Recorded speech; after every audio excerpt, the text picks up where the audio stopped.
I set about making the house my own. In the bleary October heat, I hauled out what was broken beyond repair, stacking it in heaps in and around the bathtub out front. Once I was a bit more settled in the area, I'd figure out where the dump was, but for now, best to have it out of the house. It felt like progress. I was being responsible.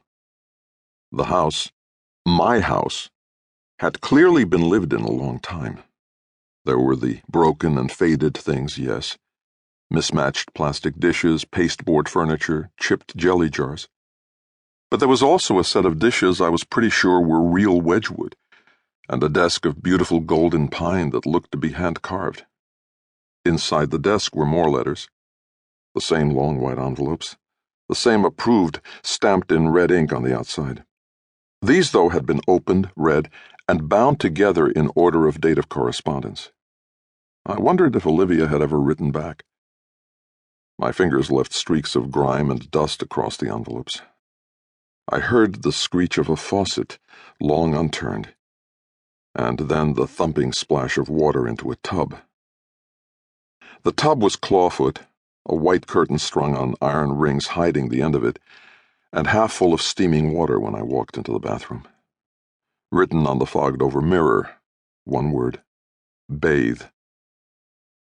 I hesitated, but whatever it was in the house with me had been benign so far. Much easier to poison me than to drown me in the tub, despite the horror movie I was suddenly viewing on repeat inside my head. Drowning was hard. The house didn't feel angry. It felt full of something quieter than anger. Anticipation rather than rage. There was a clean kitchen and a gleaming tub.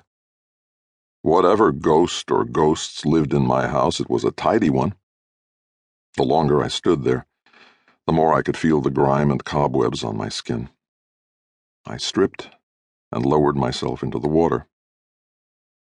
When I stepped out, there were clean towels waiting, and a pair of old-fashioned men's pajamas, thin blue pinstripes running down white cotton. They were slightly frayed at cuff and collar, but soft and comfortable. My jeans and t-shirt were nowhere to be seen. I paused at the door. Thank you.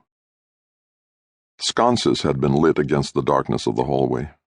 Flickering orange light that might have been candles, or might have been some bulb, clever enough not only to counterfeit flame, but also to shine without electricity. I looked at the sconces for a moment, wondering who'd installed them. In the half-light, the fixtures looked like hands, though I hadn't thought so during the day. A storm had come in while I bathed, painting the sky in streaks of purple. Burnt ozone hung in the air, like someone had walked the property smoking menthols. Thunder echoed in the distance. The sheets had been folded back, and the letters piled into stacks by the bed. I opened one. 17th June, my dear Olivia. By now someone will have told you, though the traditions are not as they were meant to be. The town will have told you of the pair of lovers, and of the blood, and all of the things that I have been found guilty of doing to them behind the great iron door. The house will have given you the key. The prison will have told you the date of my return. We belong now to each other, Olivia, and so I feel that I can say to you that I did not do the things of which I have been accused and found guilty, and served one lifetime in atonement of already. There are appeals, and the process continues.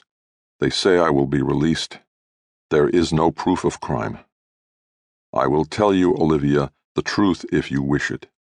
I will return regardless. The house will have told you that you have no choice in the matter, being bound by blood and vow. I would tell you that I am sorry for this, but I will not lie.